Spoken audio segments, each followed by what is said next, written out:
지난 시간 우리는 바벨탑을 쌓으려고 했었던 이 두 번째 이유를 살펴봤습니다. 죄인들이 바벨탑을 쌓으려고 했었던 두 번째 이유가 무엇이었습니까? 그들의 이름을 내기 위해서였습니다. 성경에서 이름은 단순히 남과의 어떤 구별 정도가 아니라 속성과 내용을 보여줍니다. 그러니까 우리는 이름을 해석하고 분석할 수 있으며 그러한 과정을 통해서 그 사람의 인생을 이해할 수가 있는 것이죠. 그리고 이름을 지어준다라고 하는 것은 소유권과 통치권을 의미합니다. 본래 인간은 여러분 하나님이 주신 이름이 있었죠. 그것이 무엇이었습니까? 하나님의 자녀란 이름입니다. 하나님의 은혜로 생명을 누리며 살아가는 존재다라고 하는 것입니다. 그래서 하나님의 자녀는요, 하나님 안에서 하나님과 연합한 상태로 하나님이 주시는 생명을 공급받아 그 생명을 누리는 인생을 살아야 합니다. 조금 달리 말하면은 하나님의 통치를 인정하고 그 아래 겸손히 왕이신 하나님을 섬기며 하나님만으로 만족하는 그러한 인생을 살아야 했습니다. 그것이 바로 최초 인간에게 주어졌던 이름의 의미였습니다. 그러나 죄로 타락한 이후에 이 모습이 어떻게 변한 것입니까? 하나님의 은혜를 거부한 인간이 스스로 이름을 내기 시작했습니다.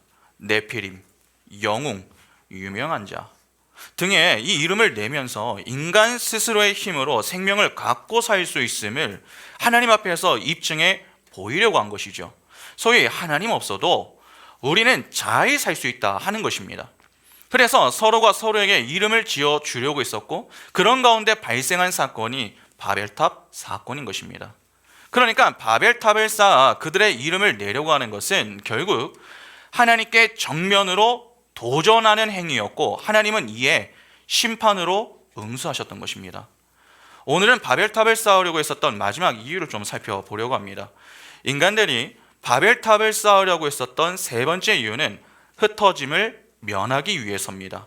오늘 본문을 한번 보겠습니다. 창세기 11장 1절부터 보시면, 온 땅의 언어가 하나요 말이 하나였더라.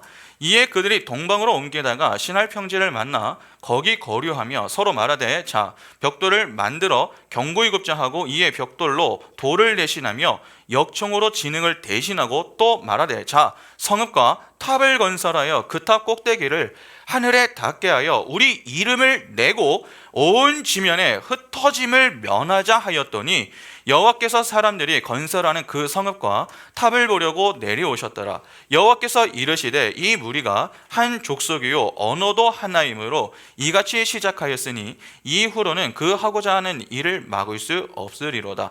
자, 우리가 내려가서 거기서 그들의 언어를 혼잡하게 하여 그들이 서로 알아듣지 못하게 하자 하시고, 여호와께서 거기서 그들을 온 지면에 흩으셨으므로 그들이 그 도시를 건설하기를 그쳤더라. 그러므로 그 이름을 바벨이라 하니, 이는 여호와께서 거기서 온 땅의 언어를 혼잡하게 하셨음이니라. 여호와께서 거기서 그들을 온 지면에 흩으셨더라. 여기 4절을 보면요, 사람들이 지금 뭐라고 합니까? 온 지면에 흩어짐을 면하자라고 합니다. 바로 이것이 바벨탑을 쌓은 이 마지막 이유가 됩니다. 흩어짐을 면하자. 그런데 사실 이 내용은 조금 이해하기 어려운 부분이 있습니다. 여러분 잘 한번 생각해 보시기 바랍니다. 신약을 보면은 하나님은 택한 백성인 교회에게 뭐라고 말씀하십니까? 모이기를 패하지 말고 모이기를 힘써라, 그렇게 말합니다. 히브리서 10장 25절 보시면, 모이기를 패하는 어떤 사람들의 습관과 같이 하지 말고 오직 권하여 그 날에 가까움을 볼수록 더욱 그리하자. 여기 보면 히브리서 이 기자는 무엇에 힘을 쓰라고 합니까? 모이기를 힘써라 라고 합니다. 또한 바울은 하나 된 것을 힘써 지켜라, 그렇게 권면도 하죠. 에베소서 4장 3절과 4절 보시면, 평안에 매는 줄로 성령이 하나 되게 하신 것을 힘써 지키라. 몸이 하나요 성령도 한 분이시니 이와 같이 너희가 부르심의 한 소망 안에서 부르심을 받았느니라. 에베소서 4장 13절부터 15절 보시면, 우리가 다 하나님의 아들을 믿는 것과 아는 일에 하나가 되어 온전한 사람을 이루어 그리스도의 장성한 분량이 충만한 데까지 이르리니, 이는 우리가 이제부터 어린 아이가 되지 아니하여 사람의 속임수와 간사한 유혹에 빠져 온갖 교훈의 풍조에 밀려 요동하지 않게 하려 함이라. 오직 사랑 안에서 참된 것을 하여 범사에 그에게까지 자랄지라. 그는 머리니 곧 그리스도라. 하나가 되라, 그게 아닙니다. 이미 하나가 된 것을 힘써 지켜라 하는 것입니다. 이는 결국 모이기를 힘써서 하나 된 것을 지키라는 말 아닙니까?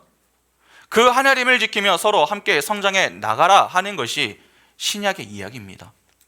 그러면 오늘 본문에 등장하는 자들은 심판이 아니라 여러분 칭찬을 받아야 하는 것 아닙니까? 그들이 흩어짐을 면하고자 했었던 것을 반대로 생각을 하면은 무엇에 힘을 썼던 것입니까? 모이기를 힘썼던 것입니다.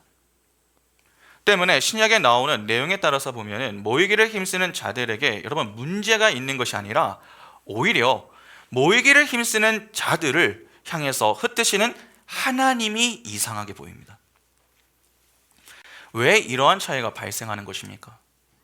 오늘 본문에서는 왜 모이는 자들을 흩으시는 것이며 신약의 교회와 성도들에게는 모이기를 힘쓰라 그렇게 말씀하시는 것입니까?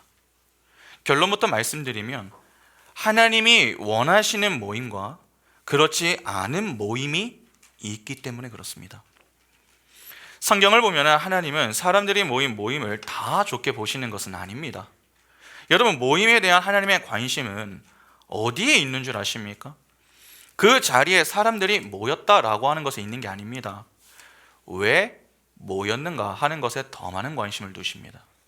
그러니까 모임의 성격을 중요하게 여기신다는 것이죠. 그래서 마태복음을 보면 이런 내용이 나옵니다. 마태복음 7장 21절부터 27절을 보시면 나더러 주여 주여 하는 자마다 다 천국에 들어갈 것이 아니요 다만 하늘에 계신 내 아버지의 뜻대로 행하는 자라야 들어가리라. 그날에 많은 사람이 나더러 이르되 주여 주여 우리가 주의 이름으로 선지자 노릇하며 주의 이름으로 귀신을 쫓아내며 주의 이름으로 많은 권능을 행하지 아니하였나이까 하리니 그때에 내가 그들에게 밝히 말하되 내가 너희를 도무지 알지 못하니 불법을 행하는 자들아 내게서 떠나가라 하리라. 그러므로 누구든지 나의 이 말을 듣고 행하는 자는 그 집을 반석 위에 지은 지혜로운 사람 같으리니 비가 내리고 창수가 나고 바람이 불어 그 집에 부딪히되 무너지지 아니하나니 이는 주치를 반석 위에 놓은 까닭이요 나의 이 말을 듣고 행하지 아니하는 자는 그 집을 모래 위에 지은 어리석은 사람 같으리니 비가 내리고 창수가 나고 바람이 불어 그 집에 부딪힘에 무너져 그 무너짐이 심하니라. 여기 보면 주의 이름을 부른다고 다 천국에 들어가는 것이 아니라고 합니다. 우리는 주의 이름만 부르면 천국에 들어갈 수 있다 그렇게 여기지 않습니까? 그래서 주일에 모여 주의 이름을 부르는 것 아닙니까? 그러나 그렇지 않다는 것입니다. 주님을 불러도 그 주님이 여러분 같은 주님이 아닐 수 있다는 것입니다. 출애굽기 32장 1절부터 6절 보시면 백성이 모세가 산에서 내려옴이 더딤을 보고 모여 백성이 아론에게 이르러 말하되 일어나라 우리를 위하여 우리를 인도할 신을 만들라. 이 모세 곧 우리를 애굽 땅에서 인도하여 낸 사람은 어찌 되었는지 알지 못함이니라. 아론이 그들에게 이르되 너희의 아내와 자녀의 귀에서 금고리를 빼어 내게로 가져오라. 모든 백성이 그 귀에서 금고리를 빼어 아론에게로 가져가매 아론이 그들의 손에서 금고리를 받아 부어서 조각칼로 새겨 송아지 형상을 만드니 그들이 말하되 이스라엘아 이는 너희를 애굽 땅에서 인도해 낸 너희의 신이로다 하는지라. 아론이 보고 그 앞에 제단을 쌓고 이에 아론이 공포하여 이르되 내일은 여호와의 절이니라 하니 이튿날에 그들이 일찍 일어나 번제를 드리며 화목제를 드리고 백성이 앉아서 먹고 마시며 일어나 뛰놀더라. 지난 금요일에 때도 보았지만은 이스라엘의 금송아지를 만들고서 그것을 뭐라고 부릅니까? 여호와라고 여깁니다. 여호와 하나님이라고 믿고 그 앞에 엎드려 제사를 드린 것입니다. 쉽게 말해서 예배를 했다는 것이죠. 그러나 그 일에 대해서 하나님은 어떻게 반응하십니까? 출애굽기 32장 7절부터 10절 보시면 여호와께서 모세에게 이르시되 너는 내려가라. 내가 애굽 땅에서 인도하여 낸 내 백성이 부패하였도다. 그들이 내가 그들에게 명령한 길을 속히 떠나 자기를 위하여 송아지를 부어 만들고 그것을 예배하며 그것에게 제물을 드리며 말하기를 이스라엘아 이는 너희를 애굽 땅에서 인도하여 낸 너희 신이라 하였도다. 여호와께서 또 모세에게 이르시되 내가 이 백성을 보니 목이 뻣뻣한 백성이로다. 그런즉 내가 하는 대로 두라. 내가 그들에게 진노하여 그들을 진멸하고 너를 큰 나라가 되게 하리라. 하나님이 기뻐하시는 것이 아니라 진노하시며 그들을 다 진멸하겠다, 그렇게 말씀을 하십니다. 그러니까 주님을 불러도 같은 주님이 아니라 다른 주님, 즉 엉뚱한 주님을 부를 수 있다는 것입니다. 그러면 엉뚱한 주님을 부르는 자들이 모인 모임에 대해서 하나님은 어떻게 생각하시겠습니까? 당연히 좋게 생각하실 수가 없는 것입니다. 미워하게 되는 것이죠. 그러면 바벨탑 사건을 생각해 보시기 바랍니다. 그들이 바벨탑을 쌓은 이유가 무엇 때문입니까? 바벨탑 꼭대기에는 무엇이 있었죠? 신전과 제단이 있었습니다. 그곳에 신전과 제단을 만들어 놓은 이유가 무엇이겠습니까? 그들이 믿는 하나님, 즉 엉뚱한 여호와를 찾기 위해서입니다. 그것이 바로 우상숭배죠. 성경은 하나님과 교회의 이 관계를 자주 결혼 관계로 비유합니다. 신랑이신 예수 그리스도와 신부인 교회로 이야기를 하는 것이죠. 결혼 관계에서 절대로 용납되지 못하는 것이 무엇입니까? 여러분, 밖에 나가서 돈을 벌어오지 못하는 것입니까? 남편이? 아니면 자기 관리를 못하는 것입니까? 물론 좀 그럴 수 있겠죠. 근데 진짜 용서가 안 되는 건 따로 있습니다. 무엇입니까? 바람을 피우는 것입니다. 다른 것은 다 참아도 외도는 참을 수 없는 것입니다. 신부인 교회가 신랑이신 예수가 아닌 다른 예수에게 눈을 돌린다라고 하는 것 그 자체가 외도입니다. 간음인 것이죠. 간음을 하게 되면 자연스럽게 시험을 하게 되고, 시험을 하게 되면 원망을 하게 됩니다. 그 원망으로 인해서 일어나는 문제가 신의 죽음입니다. 하나님을 불신하는 것이죠. 하나님을 죽이고 내가 왕이 되겠다, 그렇게 나서는 것입니다. 그 일의 첫 단추의 역할을 하는 것이 여러분 우상숭배입니다. 그래서 우상숭배에 대한 하나님의 진노는 대단합니다. 신명기 7장 25절 보시면 너는 그들이 조각한 신상들을 불사르고 그것에 입힌 은이나 금을 탐내지 말며 취하지 말라. 내가 그것으로 말미암아 올무에 걸릴까 하노니 이는 내 하나님 여호와께서 가증히 여기시는 것임이니라. 이사야 42장 17절에 조각한 우상을 의지하며 부어 만든 우상을 향하여 너희는 우리의 신이라 하는 자는 물리침을 받아 크게 수치를 당하리라. 이사야 44장 9절에 우상을 만드는 자는 다 허망하도다. 그들이 원하는 것들은 무익한 것이거늘 그것들의 증인들은 보지도 못하며 알지도 못하니 그러므로 수치를 당하리라. 방금 읽은 구절을만 보더라도 우상 숭배에 대한 하나님의 심정이 잘 나타나죠. 하나님은 우상 숭배를 하지 말라, 그렇게 경고하십니다. 우상 숭배를 하면은 수치를 당하며 종국에는 망하게 될 것이다 라고 하는 것을 지속적으로 경고하시는 것입니다. 그러면 보시기 바랍니다. 지금 바벨탑을 쌓는 자들이 모이는 이유는 결국 우상 숭배를 하기 위해서입니다.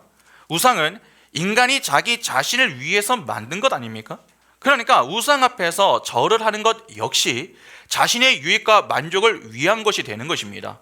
쉽게 말해서 인간의 가능성을 열어두고 가치를 부여하며 인간 스스로의 힘과 능력을 자랑하기 위해서 만든 것이 우상이라는 것입니다. 이는 피조물인 인간이 창조주 하나님께 정면으로 대적하는 행위가 됩니다. 이것이 바로 악이죠. 그래서 하나님이 그 악행을 일삼는 자들에게 찾아가 흩어버리시는 것입니다. 여기 흩어짐을 면하자라고 번역이 된 이 내용을 여러분 원문으로 보면요, 펜 나푸츠라고 기록을 하고 있습니다. 펜은 제거, 방해를 의미하고 나푸츠는 널리 퍼져나간다라고 하는 뜻입니다. 그러니까 널리 퍼져나가는 것을 방해한다라고 하는 의미가 되는 것입니다. 여러분, 하나님이 택한 백성에게 주신 복이 무엇입니까? 아담과 하와에게 주셨던 최초의 복은 번성의 복이었습니다. 창세기 1장 27절과 28절 보시면 하나님이 자기 형상 곧 하나님의 형상대로 사람을 창조하시되 남자와 여자를 창조하시고 하나님이 그들에게 복을 주시며 하나님이 그들에게 이르시되 생육하고 번성하여 땅에 충만하라. 땅을 정복하라. 바다의 물고기와 하늘의 새와 땅에 움직이는 모든 생물을 다스리라 하시니라. 이 복이 택한 백성에게 계속 이어져 왔던 것 아닙니까? 그래서 노아와 세 아들 역시 홍수 심판 이후에 하나님께 동일한 복을 받습니다. 창세기 8장 15절부터 17절 보시면 하나님이 노아에게 말씀하여 이르시되 너는 내 아내와 내 아들들과 내 며느리들과 함께 방주에서 나오고 너와 함께한 모든 혈력 있는 생물 곧 새와 가축과 땅에 기는 모든 것을 다 이끌어내라. 이것들이 땅에서 생육하고 땅에서 번성하리라 하시매 창세기 9장 1절에 하나님이 노아와 그 아들들에게 복을 주시며 그들에게 이르시되 생육하고 번성하여 땅에 충만하라. 인간은 하나님의 형상으로 지음을 받았습니다. 이는 하나님과의 교제가 가능한 존재로 왕이신 하나님을 모시며 하나님의 영광을 위해 살라 하는 그러한 의도로 그렇게 창조하신 것이었습니다.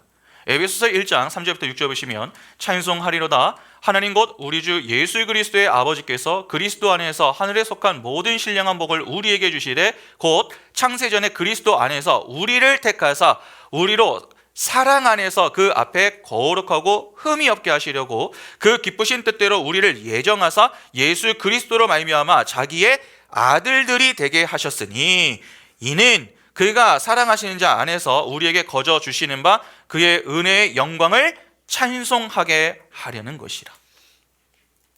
그러면 인간이 해야 할 일이 무엇입니까? 하나님을 믿으며 창조의 목적대로 사는 것입니다. 하나님의 영광을 위해 살며 이 땅에서 그 영광을 드러내는 인생을 살아야 합니다. 가오나 앞에 보세요. 그것이 하나님의 축복을 받은 자들의 인생인 것입니다. 그런데 지금 사람들이 흩어짐을 면하려고 합니다. 이는 하나님이 주신 축복의 명령에 인간이 지금 어떻게 하는 모습입니까? 반대하는 모습이죠. 그러니까 절대로 흩어지지 않고 자신들의 힘과 능력으로 연합하여 살아낼 수 있음을 보이려고 했던 것입니다. 그것을 입증해 보이고자 쌓았던 것이 바벨탑입니다. 이에 하나님이 강제로 온 세상에 흩어버리신 거죠. 여기서 우리는 죄로 타락한 죄인의 모습이 어떠한가 하는 것을 알 수 있는 것입니다. 아까도 말씀을 드렸지만 하나님의 자녀란 이름을 부여받은 인간은 하나님과의 연합 속에서 하나님이 원하시는 뜻을 이루는 삶, 즉 하나님의 영광을 위해 살아야 하는 존재입니다. 그러니까 하나가 되더라도 여러분 그 하나됨은 누구 안에서의 하나됨이 되어야 하는 것입니까? 성령 안에서의 하나됨이 되어야 하는 것입니다. 내가 할 수 있어서 하나됨을 이루는 것 아닙니다. 내가 할 수 없는데 하나 되게 하시는 하나님의 역사 속에서 하나됨을 이루어야 하는 존재가 인간입니다. 그래서 구원받은 성도들이 하나됨에 대해서 이야기를 할 때에 꼭 누구를 이야기하는 것입니까? 성령입니다. 우리가 하나 되려고 노력하는, 우리는 여러분 하나가 되려고 노력하는 자들이 아닙니다. 자꾸 하나가 되자, 하나가 되자 그렇게 이야기하시면 안 됩니다. 이미 하나 된 것입니다. 하나 된 것을 지켜야 합니다. 단 성령 안에서 지켜야 합니다. 이는 교회의 머리이신 예수 그리스도 안에서 내가 나를 주장하지 않음을 의미합니다. 내 마음대로 하나됨을 이루려고 내 목소리를 자꾸 높이고 나를 과시하며 나를 자랑하지 않는다는 것이죠. 말씀 앞에서 잠잠하고 나를 부인하고 나를 낮추어 상대를 섬기는 믿음의 원리를 추구하는 인생, 즉 작은 예수로 서로가 서로를 세워주며 함께 하나님을 섬기는 하나됨을 이야기하는 것입니다. 여러분 그것이 신앙 공동체입니다. 그러니까 성령이 빠지면은 그 하나됨은 더 이상 건강한 하나됨이 될 수 없는 것입니다. 하나님을 부정하는 자들은 하나님의 영광이 아니라 내 영광과 가치를 챙기기 위해서 하나됨을 추구합니다. 죄인이 가지고 있는 속성이 무엇입니까? 내가 우주의 중심이 되어야 한다 하는 것이죠. 내가 우주의 중심. 나를 희생하여서 남을 섬기는 것이 아닙니다. 나를 위해서 남이 희생해 주기를 바랍니다. 그러니까 나 외에 모든 존재가 나를 위해서 존재해 주기를 바라는 것이죠. 그러한 자들이 정말 사심없이 함께 연합할 수 있겠습니까? 아닙니다. 자기의 필요에 의해서 그 연합 속에 들어가 있을 뿐입니다. 성공 때문에, 명예 때문에, 돈 때문에 어쩔 수 없이 그 연합 속에 거하며 지내는 것입니다. 그래서 그 연합 속에 있으면서 내가 얻어낼 수 있는 것은 다 얻어냅니다. 그러다가 더 이상 그 연합이 내 필요를 채워주지 못하면 그 연합에서 나가는 것이죠. 소위 토사구팽하는 것입니다. 그리고 더 큰 연합 또는 내게 만족을 줄 수 있는 더 큰 연합을 찾아갑니다. 이렇게 세상이 추구하는 연합은 주로 상대 중심이 아닌 자기 중심의 자기 이익을 기준으로 하는 연합입니다. 그러한 성격이 매우 강합니다. 여러분, 근대의 이 역사를 한번 잘 생각해 보시기 바랍니다. 잘 아시다시피 19세기와 20세기에 들어가면서 제국주의 경쟁이 일어났습니다. 제국주의 경쟁. 각기 자기 나라를 중심으로 세계 왕국의 건설을 계획한 것이죠. 그러나 그 야망은 달성하지 못했습니다. 이에 일어나게 된 것이 무엇입니까? 1차 세계대전이죠. 그 사건으로 사람들은 자신들의 욕심은 버리지 않되 충격을 좀 줄일 수 있는 방법을 고안해냈습니다. 바로 국제연맹을 만드는 것이었습니다. 우리끼리 서로 싸우지 말고 연합을 해서 행복하게 이 땅의 유토피아를 건설하자라고 하는 것이었습니다. 그렇게 1920년에 국제연맹을 만들었죠. 그러나 얼마 가지 못해서 또 싸우게 됩니다. 큰 나라들의 국익 문제로 갈등과 반목으로 인해서 결국 다툼이 발생합니다. 그것이 우리가 잘 알고 있는 2차 세계대전입니다. 그때 전쟁을 일으켰었던 일본과 독일 그리고 이탈리아가 연맹을 탈퇴하면서 1939년에 국제연맹이 해체됩니다. 그리고 이후에 사람들은 국제연맹보다 더 큰 연맹을 만들어 세계 평화를 추구했죠. 그것이 지금의 유엔입니다. 인간들이 스스로 연합하여 보호하고 행복에 이르려는 바벨탑인 것이죠. 이렇게 하나님을 떠난 인간들이 저마다 자기들의 필요에 의해서 연합하고 바벨탑을 쌓습니다. 하나님은 성령 안에서 하나 되어 온 세상에 퍼져 하나님과 하나님 나라를 드러내는 자들로 그분의 백성을 지으셨습니다. 그런데 인간들은 성령 안에서의 하나됨이 아니라 자기들끼리 스스로의 안전을 지켜보겠다 그렇게 생각하면서 역사 속에서 끊임없이 연합이라는 바벨탑을 쌓고 있는 것입니다. 그러나 그러한 인간들의 연합은 계속해서 해체되고 무너집니다. 자기 자신의 이익을 배제한 진짜 연합은 없다라고 하는 이 결론 하에 인간들은 가짜 연합을 지속하고 있는 것이죠. 하나님은 바벨탑 사건을 통해서 자기들의 유익과 필요를 위해서만 사는 세상 사람들의 연합의 시도는 절대 이루어질 수 없을 뿐만 아니라 하나님도 하나님을 떠나 스스로의 안전을 지키고 스스로 행복에 이룰 수 있다고 하는 그 교만의 연합을 절대 용납하지 않으심을 이 바벨탑의 심판을 통해 보여주시는 것입니다.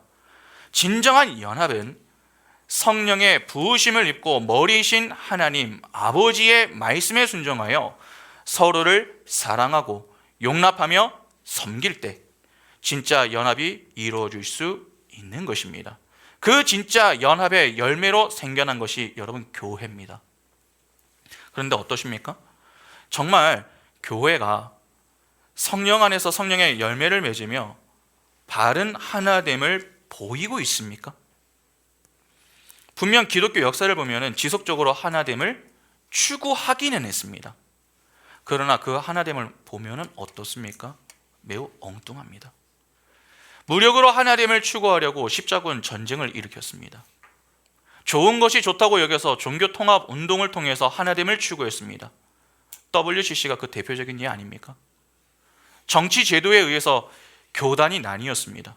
그리고 신학적인 차이에 의해서 또 분열이 일어났습니다. 그래서 지금 기독교 내에 얼마나 많은 교단이 있는 줄 모릅니다.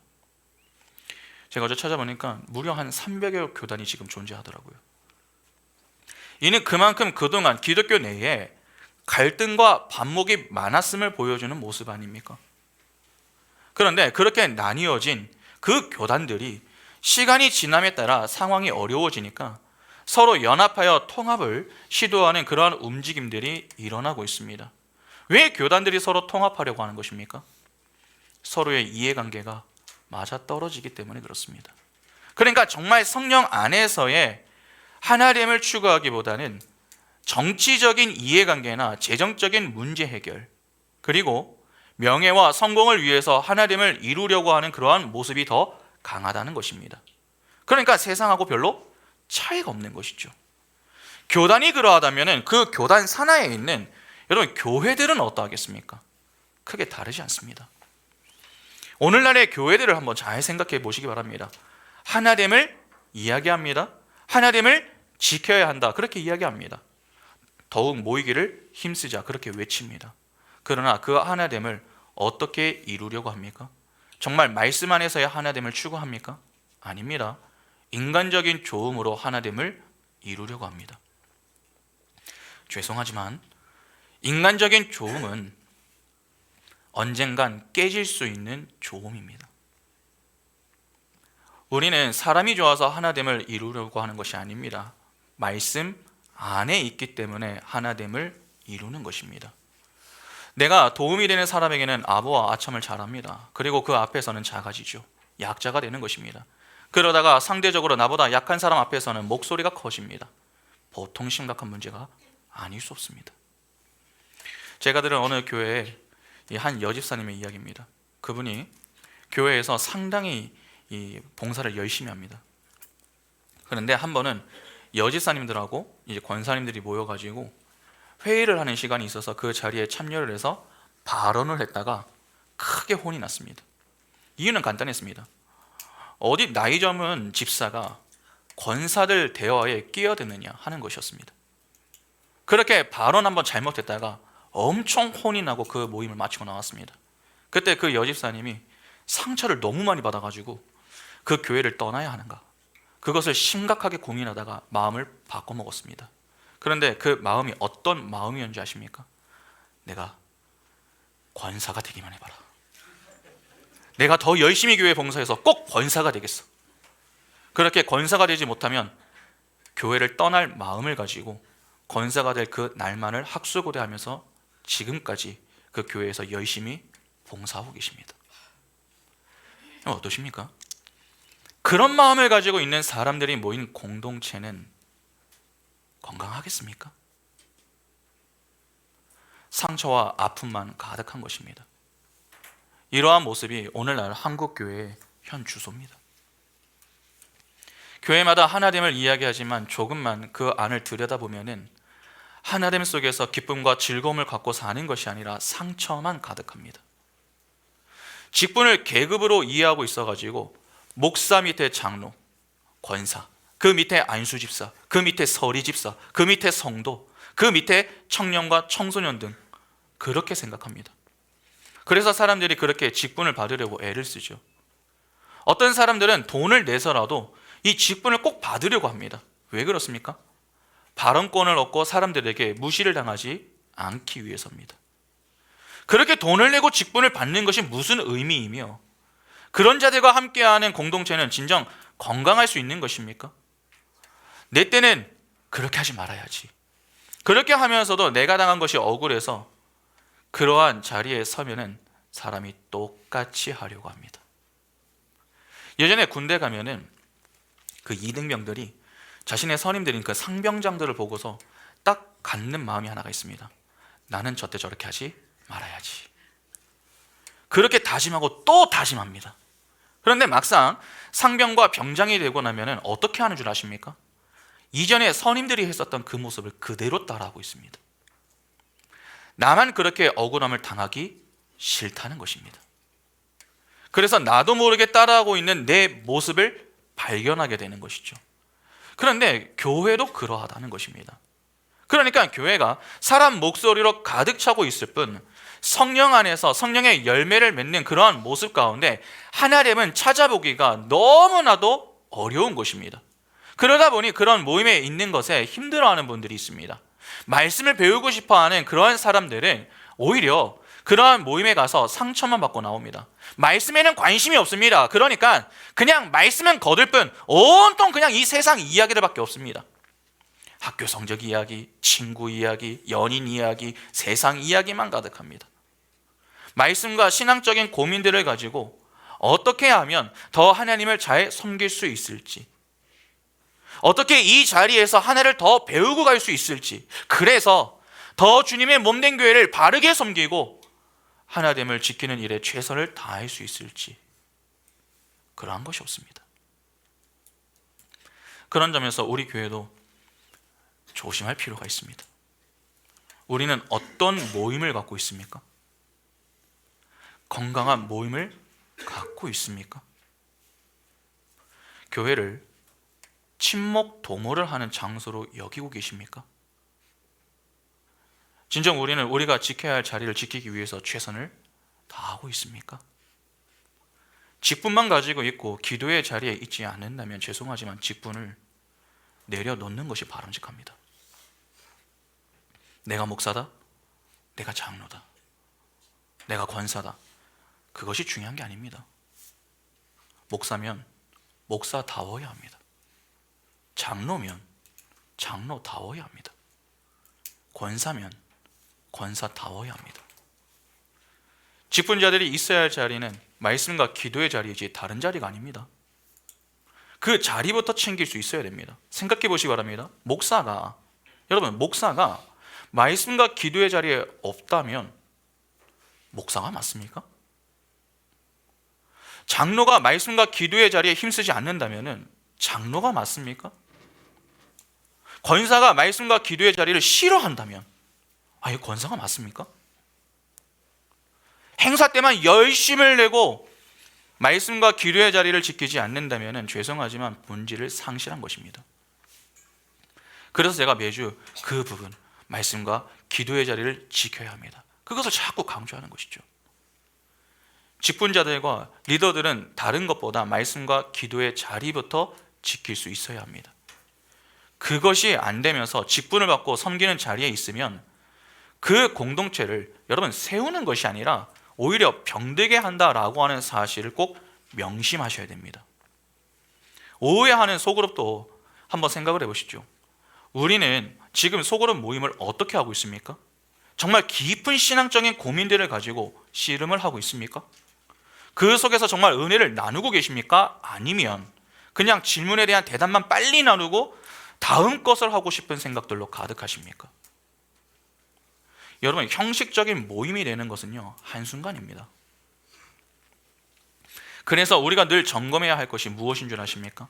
내가 성령을 받은 자가 맞는가 하는 것을 점검하는 것입니다. 우리는 정말 성령을 받은 자들이 맞습니까? 그러면 한 영 안에서 하나님의 자녀로서의 하나됨이 나와야 합니다. 우리가 신앙생활을 통해 분투하고 추구해야 할 것이 바로 그것입니다. 그런데 그러한 모습 없이 그냥 내 유익만을 추구하고 있다면 우리는 이 예배당 안에서 여전히 바벨탑을 쌓고 있는 것입니다. 그러한 이기적인 세계관과 인생관을 버리지 못하고 여전히 자기 자신만을 사랑하는 삶을 가지고 성령 안에서 하나가 되겠다고 우기는 집단은 바벨탑을 쌓는 자들이 그랬던 것처럼 겉은 화려하나 속은 썩어 있는 것입니다. 그런 연합은 결국 하나님의 심판을 받게 됩니다.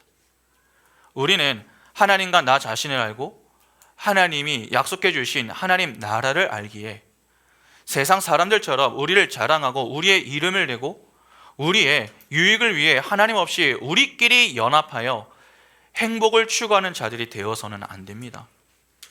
우리 성도는 하나님의 말씀에 순종하며 그분의 말씀에 순종하며 사는 삶이 지금은 조금 이 바보 같아 보여도 하나님의 이름과 하나님의 영광을 위해 그러한 사랑과 섬김의 삶을 잘 살아내어야 하는 것입니다. 그것이 바로 진정한 영웅이셨던 우리 주님이 살다 가신 삶입니다. 그리고 그것이 영생의 삶입니다.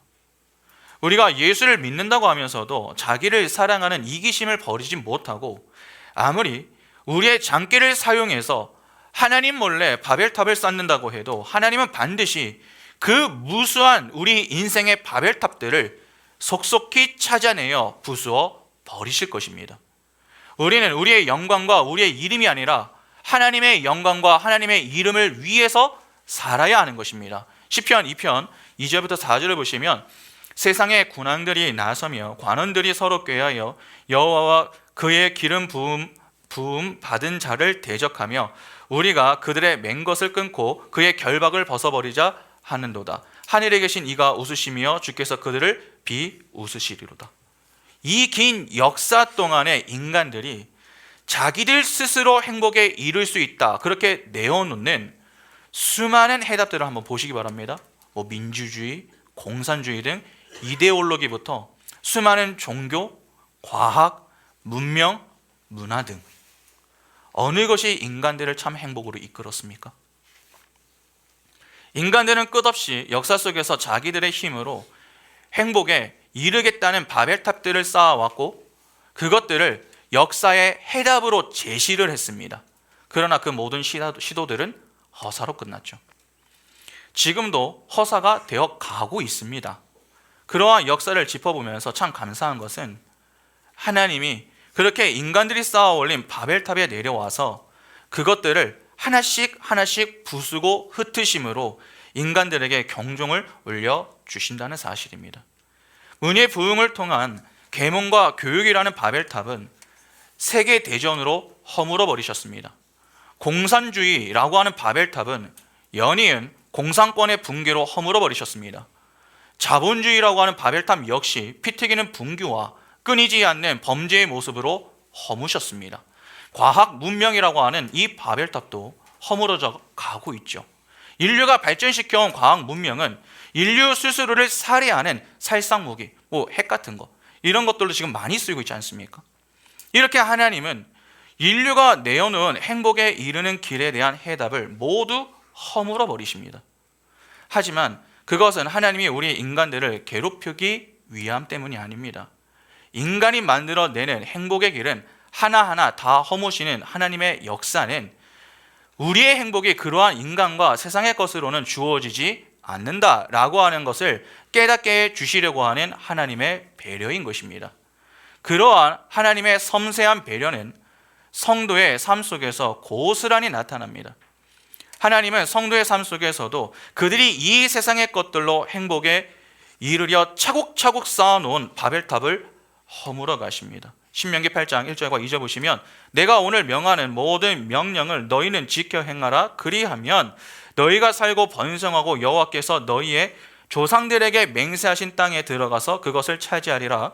내 하나님 여호와께서 이 40년 동안에 내게 광야길을 걷게 하신 것을 기억하라. 이는 너를 낮추시며 너를 시험하사 내 마음이 어떠한지 그 명령을 지키는지 지키지 않는지 알려 하심이라.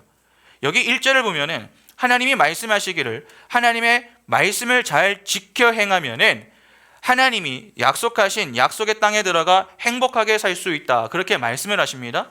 그래 놓고 그것을 잘 지키는지 안 지키는지 시험하신다라고 하십니다. 다른 말로 그들이 약속의 땅에 들어갈 수 있는 자격이 있는가의 그 여부를 시험하시는데 그 시험의 방법이 광야를 걷게 하고 그들을 낮추시는 방법입니다. 우리가 예수를 믿고 나서 하나님의 말씀을 통해 너희는 이 세상의 것을 의지하지 말고 나만 믿고 순종하며 따라야 한다 하는 하나님의 요구를 듣습니다.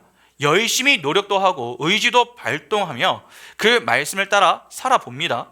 때로는 그렇게 노력하고 열심을 내는 내 자신이 자랑스럽고 대견하기도 합니다. 하나님의 말씀을 따라 그렇게 살 수 있을 것 같기도 하죠.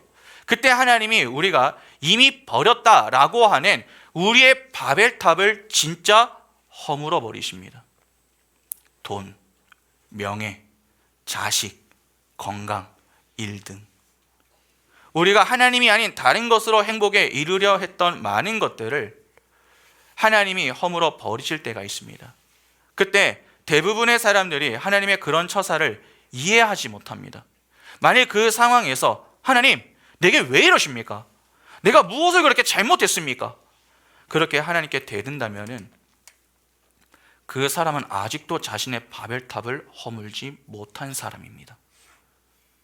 그러나 그 상황 속에서 하나님, 조금 불편하고 힘이 들지만 지금 주님이 허물고 거두어 가시는 것들은 제가 주님을 믿기 전 저를 행복하게 해줄 수 있는 도구로 착각하며 살던 것들이었습니다. 그때 그것들이 없으면 도저히 살 수 없을 것 같았습니다.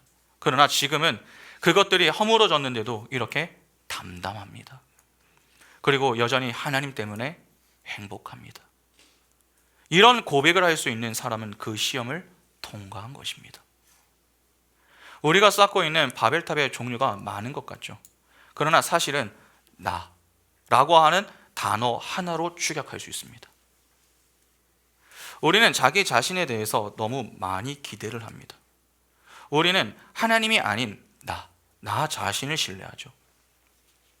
그래서 나의 능력과 나의 자원을 사용해서 이 세상의 바벨탑을 쌓으며 행복해하는 것입니다. 우리는 나라는 자기 자신이 없으면 절대 살지 못합니다. 내가 내 행복의 유일한 근거입니다. 내가 잘 되어야 내가 행복합니다.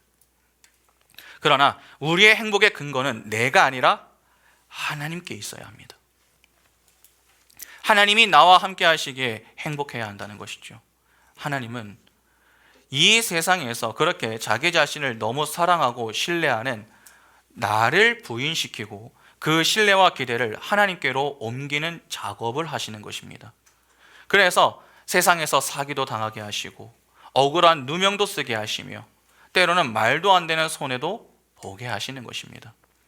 그때 나의 바벨탑들이 무너져 내리면서 나라고 하는 이 거대한 바벨탑의 실체가 조금씩 무너져 내리게 되는 것이죠. 지금 한번 우리 자신을 확인해 보시죠. 하나님 말고 의지하고 있는 행복의 수단이 무엇입니까? 우리의 바벨탑이 무엇입니까? 돈입니까? 명예입니까? 건강입니까? 자식입니까? 아니면 우리의 일입니까? 만일 그것들이 우리의 인생에서 허물어진다면 우리는 그때에도 하나님의 구속의 은혜에 감사할 수 있습니까? 그것이 아니라면 우리는 아직도 나라고 하는 바벨탑을 열심히 쌓고 있는 것입니다. 길을 가다가 교통사고를 당해서 다리를 다친 한 사람이 있습니다. 그래서 병원에 가니까 목발을 짚고 다녀야 한다고 해서 이 몇 달 동안 목발을 짚으며 지냈습니다. 그런데 좀 시간이 지나니까 그 사람이 목발을 짚지 않아도 될 것 같다라고 하는 생각이 들었습니다. 그래서 병원에 가서 의사에게 저 이제 목발 짚지 않아도 될 것 같은데요, 그렇게 얘기를 했습니다. 이에 의사가 목발 없이 한번 걸어보십시오 라고 할 때에 목발 없이 걸어도 통증이 없다면 목발은 더 이상 필요하지 않은 것이죠. 그러나 통증이 없는데도 불구하고 자꾸 이 목발을 짚고 걸으려고 하면 어떻게 되는 것입니까? 내 생활에 불편함이 자꾸 찾아오는 것입니다. 여러분, 나았으면 목발을 놓아야 합니다. 목발에 미련을 갖고 있으면 안 되죠. 인생에 목발이 있다면 그것을 내려놓아야 합니다. 그 목발을 놓고 당당하게 걸으며 살 수 있어야 합니다. 그것이 산자입니다. 그것이 사망을 치료받은 이들의 모습인 것입니다. 그러나 아직 그 목발을 놓을 자신이 없다면 하나님 앞에 무릎을 꿇고 기도를 해야 합니다. 여러분, 하나님은 도우십니다. 이 땅에서 우리가 의지하고 있던 목발들이 하나씩 치워져 갈 때에 당황해하지 마시기 바랍니다. 하나님이 나에게 등을 돌리셨나? 하나님이 나를 떠나셨나? 하나님이 나를 버리셨나? 그렇게 놀라거나 서운해하지 마시기 바랍니다. 하나님은 내가 너를 버리지 않으며 떠나지 않겠다고 분명하게 약속해 주셨습니다. 이사야 43장 1절부터 7절에 야곱아, 너를 창조하신 여호와께서 지금 말씀하시느니라. 이스라엘아, 너를 지으신 이가 말씀하시느니라. 너는 두려워하지 말라. 내가 너를 구속하였고 내가 너를 지명하여 불렀나니 너는 내 것이라. 내가 물 가운데로 지날 때에 내가 너와 함께 할 것이라. 강을 건널 때에 물이 너를 침몰하지 못할 것이며 내가 불 가운데로 지날 때에 타지도 아니할 것이요 불꽃이 너를 사르지도 못하리니 대전하는 여호와 내 하나님이요 이스라엘의 거룩한 이요 내 구원자임이라. 내가 애굽을 너의 성령물로 구스와 스바를 너를 대신하여 주었노라. 내가 내 눈에 보배롭고 존귀하며 내가 너를 사랑하였은즉 내가 내 대신 사람들을 내어주며 백성들이 내 생명을 대신하리니 두려워하지 말라. 내가 너와 함께하여 내 자손을 동쪽에서부터 오게 하며 서쪽에서부터 너를 모을 것이며 내가 북쪽에서 이르기를 내놓으라. 남쪽에게 이르기를 가두어두지 말라. 내 아들들을 먼 곳에서 이끌며 내 딸들을 땅 끝에서 오게 하며 내 이름으로 불려지는 모든 자 곧 내가 내 영광을 위하여 창조한 자를 오게 하라. 그를 내가 지었고 그를 내가 만들었느니라. 시편 121편 1절부터 8절에 내가 산을 향하여 눈을 돌리라. 나의 도움이 어디에서 올까? 나의 도움은 천지를 지으신 여호와에게서로다. 여호와께서 너를 실족하지 아니하게 하시며 너를 지키시는 이가 졸지 아니하시리로다. 이스라엘을 지키시는 이는 졸지도 아니하시고 주무시지도 아니하시리로다. 여호와는 너를 지키시는 이시라. 여호와께서 내 오른쪽에서 내 그늘이 되시나니 낮의 해가 너를 상하게 하지 아니하며 밤의 달도 너를 해치지 아니하리로다. 여호와께서 너를 지켜 모든 환난을 면하게 하시며 또 내 영혼을 지키시리로다. 여호와께서 너의 출입을 지금부터 영원까지 지키시리로다. 하나님은 절대로 우리에게 등을 돌리지 않으십니다. 우리가 숨을 쉬고 침을 삼키는 그 순간에도 우리를 지키십니다. 그러한 하나님의 지켜주심이 우리에게 목발을 치워가는 모습으로 나타날 수 있다 하는 것을 잊지 마시기 바랍니다. 하나님은 욥을 당신의 자녀로 성숙시키기 위해서 욥에게 고난을 허락하셨습니다. 그때 욥은 하나님, 왜 침을 삼키는 동안에도 나를 가만히 내버려 두지 않으십니까? 왜 저를 이렇게 괴롭히십니까? 이렇게 하나님을 원망했습니다. 그러나 하나님은 묵묵히 그분의 백성의 영적인 유익을 위해서 자식의 고통을 지켜보셨습니다. 우리 아버지는 자식이 고통당하는 모습을 즐기는 그러한 분이 아닙니다. 그 자식의 고통 속에서 그 자식보다 더 큰 고통을 당하시는 분이십니다. 그럼에도 자식의 유익을 위해서 놔두시는 것이죠. 부모는 고통당하는 자식보다 더 큰 고통 속에서 그 자식의 고통에 참여하는 것입니다. 목발을 빼앗기고 슬퍼하는 자가 있습니까? 우리 아버지가 더 아파하십니다. 그러나 그것이 우리에게 유익이 되기 때문에 그냥 두시는 것이죠. 하나님은 창조만 하시고 가만히 계시는 분이 아닙니다. 저 멀리 전적인 그냥 타자로 계시는 그러한 분이 아닙니다. 창조하신 이 피조 세계를 다스리고 계십니다. 그 다스림이 있기 때문에 바벨탑을 지을 때 어떻게 하셨던 것입니까? 내려오셨던 것입니다. 5절을 다시 한번 보시기 바랍니다. 오늘 보면 5절, 여호와께서 사람들이 건설하는 그 성읍과 탑을 보려고 내려오셨더라. 친히 택한 백성의 인생에 개입을 하시는 겁니다. 그런데 잘 보시기 바랍니다. 성경을 보면 하나님이 내려오신 사건이 두 번 나오죠. 구약에 한 번, 신약에 한 번 이렇게 나옵니다. 지난주에도 한번 말씀을 드렸죠. 구약에 내려오심은 흩으시기 위해서이고 신약에 내려오심은 모으시기 위해서입니다. 그것이 구약의 바벨탑 사건과 신약의 오순절 성령 강림 사건입니다. 오순절 마가의 다락방에서 다양한 곳에 흩어져 살던 이 유대인들이 모여서 마가의 다락방에서 기도를 했습니다. 신분이 달랐고 사는 곳과 언어가 다 달랐습니다. 그러나 성령이 임하자 그들이 하나로 묶여서 한 가지의 언어를 쓰는 자들처럼 서로가 서로의 말을 알아들을 수 있게 된 것입니다. 오순절 날 성령에 의해서 교회가 하나 되는 모습은 바벨탑을 쌓으며 자기들의 유익을 위해 연합하려고 했었던 자들이 하나님의 저주로 흩어지게 된 그 사건의 종말론적인 회복이 되는 것입니다. 진정한 하나됨은 너희 마음대로 살고 싶어하는 그 연합하는 그러한 하나됨이 아니라 성령으로 예수 그리스도를 머리로 하여 그분이 하나님께 목숨을 바쳐 순종하신 것처럼 하나님께 순종하는 자들로서의 하나됨이다. 그것을 두 사건의 대조로 보여주시는 것입니다. 이렇게 하나님은 직접 택한 백성의 인생에 개입을 하십니다. 그분의 개입하심 그 자체가 여러분 은혜입니다. 우리는 자꾸 흩으시는 것에 대해서 불편하고 힘들게만 생각하지만 그렇지가 않습니다. 그 흩어짐으로 인해서 고통당하는 모든 순간에 함께 하시는 분이 하나님이십니다. 우리의 고통을 모르지 않으십니다.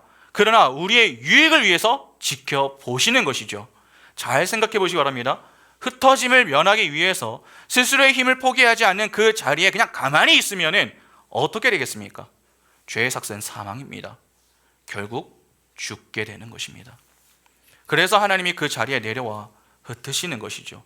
그러니까 그 흩으심은 우리에게 고통이지만 동시에 복이기도 한 것입니다. 왜냐하면 그 흩으심으로 인해서 우리가 어디로 모일 수 있기 때문입니까? 죄와 악에 대해서는 흩으시지만 성과 의에 대해서는 모으시기 때문입니다. 바벨탑을 쌓을 때에 그들은 하나님이 창조하신 것을 사용하지 않았죠. 돌과 진흙을 대신하여서 벽돌과 역청을 사용했습니다. 인위적인 것들을 추구하여서 영웅이 되려고 한 것입니다. 이는 인간의 합리적인 사고방식을 보여주는 것입니다. 그로 인해서 생겨난 문제들이 무엇입니까? 인본주의, 만모니즘, 휴머니즘 이런 것들 아닙니까?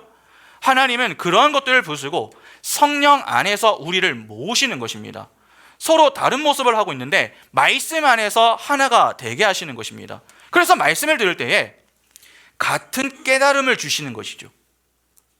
분명 다른 환경과 배경 속에서 지냈는데 떨어지는 그 말씀이 서로가 이해가 되고 그것으로 대화를 해도 대화가 되는 것입니다. 그래서 그 안에서 하나됨으로 인한 기쁨을 맛보게 하시며 서로가 서로에게 부족한 부분들을 채워주며 서로 세워져 가도록 만들어 가시는 것입니다. 그것을 하도록 신앙 공동체로 부르신 것입니다. 말이 통한다. 여러분, 말이 통한다라고 하는 것은 신앙 고백이 같다라는 말입니다. 바벨탑은 신앙의 불일치를 보여줍니다. 그러나 오순절 성령 강림 사건은 신앙의 일치를 보여줍니다. 신앙의 일치된 그 자리에서만 진정한 기쁨을 맛볼 수 있음을 알기 때문에 하나님이 바벨탑을 열심히 쌓으려는 우리의 인생에 개입을 해서 그것을 철저하게 파괴하시며 흩어버리시는 것이죠. 그래서 바벨탑을 쌓지 못하게 하시며 이 땅의 바벨탑이 아니라 영생의 삶을 쌓아가도록 하시는 것입니다. 때문에 우리가 정말 거듭난 자로 하나됨을 이루기 위해서는 남이 바로 서기를 기대하는 것이 아니라 내가 바로 서기를 힘써야 됩니다. 남보고 자꾸 이거 해라 저거 해라 그렇게 이야기할 필요가 없습니다. 내가 먼저 말씀의 자리에 있고 내가 먼저 기도의 자리에서 거룩함을 추구하면 됩니다. 거룩함을 추구하는 훈련에 게을러지지 않으면 됩니다. 서로가 그렇게 각자의 자리에서 거룩함을 추구하면 그 거룩한 자들끼리 모인 것은 거룩할 수밖에 없습니다. 서로가 서로를 낮추고 서로를 섬기는데 무슨 갈등이 있습니까? 말씀 안에서 하나됨을 지키기 위해서 서로 노력하는데 무슨 분열이 일어납니까? 틀림이 아니라 다름을 인정하고 서로를 세워주면서 예수만 이야기하는데 무슨 문제가 생기겠느냐 하는 것입니다. 우리 몸이 왜 건강할 수 있는 것입니까? 각자가 각자의 자리에서 각자의 역할에 충실하기 때문입니다. 그런데 우리 몸이 아플 때는 어떤 것이 있는 것입니까? 뭔가가 제 기능을 못하고 있다는 것이죠. 그래서 다 같이 아픈 겁니다. 그러면 교회도 각자가 각자의 자리에서 각자에게 주어진 그 역할을 잘할 때 건강할 수 있는 겁니다. 그래서 우리가 할 일은 하나입니다. 하나님이 보내신 자 예수 그리스도를 믿는 것. 예수를 잘 믿으면 됩니다. 그냥 믿는 게 아닙니다. 잘 믿는 것입니다. 그래서 내 안에 예수가 나오면 되는 것입니다. 자꾸 내 안에서 예수가 아닌 내가 나올 때 그때 문제가 생기는 것입니다. 이 세상에서 너무 유명해지려고 하지 마시기 바랍니다. 너무 사람들에게 사랑받으려고 하지 마시기 바랍니다. 다른 이들이 모두 나를 존경하고 좋아해 주기를 원하지 마시기 바랍니다. 그렇게 사람들에게 사랑받으려고 하는 그 마음이 우리에게 목발을 놓지 못하게 하는 나쁜 마음인 것입니다. 갈라디아서 1장 10절에 이제 내가 사람들에게 좋게 하랴 하나님께 좋게 하랴 사람들에게 기쁨을 구하랴 내가 지금까지 사람들의 기쁨을 구하였다면 그리스도의 종이 아니니라. 사람을 기쁘게 한다라고 하는 것은 사람들에게 인정을 받는다라고 하는 말입니다. 우리의 인생이 다른 사람들에게 인정을 받으려 하는 것을 목표로 삼고 있다면 우리는 그리스도의 종이 아닌 것입니다. 하나님이 우리를 사랑하십니다. 다른 사람들이 우리가 세상의 힘을 못 가졌다라고 해서 우리를 인정해주지 않고 존경해주지 않고 사랑해주지 않는다고 서운해하지 마시기 바랍니다. 그것은 세상에 인정하는 우리의 목발이 하나님에 의해서 허물어졌다라고 하는 증거인 것입니다. 그러니까 서운해하지도 마시고 부끄러워하지도 마시기 바랍니다.